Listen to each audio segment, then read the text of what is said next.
আসসালামু আলাইকুম বন্ধুরা, আমরা আজকে চলেছি দিনাজপুর আমার মামার বাড়ি বেড়াতে। কি মজা হবে, তার জন্য আমি রেডি হয়ে যাচ্ছি। প্রথমে একটা ক্রিম মাখবো, গোলাবারি ক্রিম।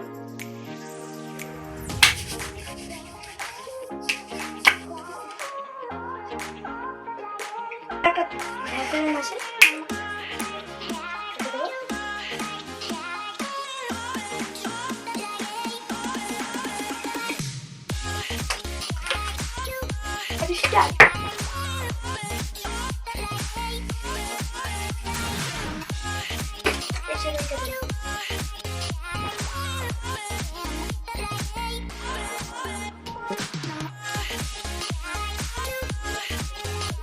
চাকুটা করে নেব।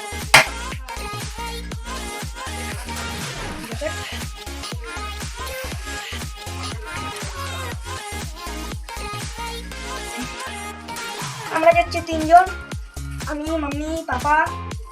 বাসে করে যাবো, আমাকে হজমোলা নিয়ে যেতেই হবে। অনেকগুলো ব্যাগ প্যাকিং করে যাবো। আমরা বুলোরে চেপে গেছে, এখান থেকে মালদা যাবো, মালদা থেকে বাস ধরবো। এখানে পাপা আছে। আমাদের বাড়ি থেকে দিনাজপুর যেতে 4 ঘন্টা লাগবে। যেতে বাইরের ভিউজ গুলো দেখিয়ে দিলাম।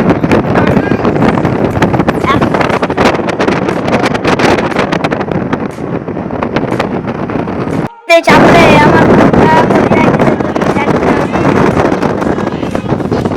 যাচ্ছি কিছুক্ষণের মধ্যে কিছুক্ষণের মধ্যে আমবাজার পৌঁছে যাবো। বাস ধরবো বালুঘাটে। আমরা বালুঘাটের বাস ধরে নিয়েছি। দেখো বাসে বসে কি খাচ্ছি, হচ্ছে ব্রেড রুটি। তারপরে পাপা আমাকে বাদাম দিয়ে দিল, বাদাম থেকে বাসে যেতে যেতে দেখো কত সুন্দর দৃশ্য।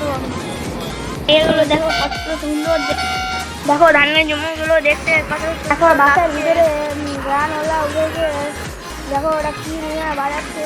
আমরা রামপুরে নেমে গিয়েছি, টোটো চেপে নিয়েছি। রামপুরে আমার একটা আপার সঙ্গে দেখা হলো। আমার মনটাতে কি আনন্দ লাগছে। এগুলো মাঠগুলো দেখতে কত সুন্দর লাগছে, দেখে প্রাণ নিয়ে একটু দেখি পক্ষীও আছে এখানে। এগুলো তো শুধু মাটির বাড়িগুলো দেখতে সুন্দর, কিছু কিছু পাকা বাড়ি আছে। এখানে পুকুরটা দেখো কত সুন্দর এবং বড় আছে, কত সুন্দর পুকুর। দেখো জলগুলো দেখতেও সুন্দর লাগছে। এগুলো দেখো ধানের জমি। এখন আমার বাড়ি যেতে থাকে, তোমরা চ্যানেলটা সাবস্ক্রাইব করে দিও। দেখা হচ্ছে পরের ব্লগে।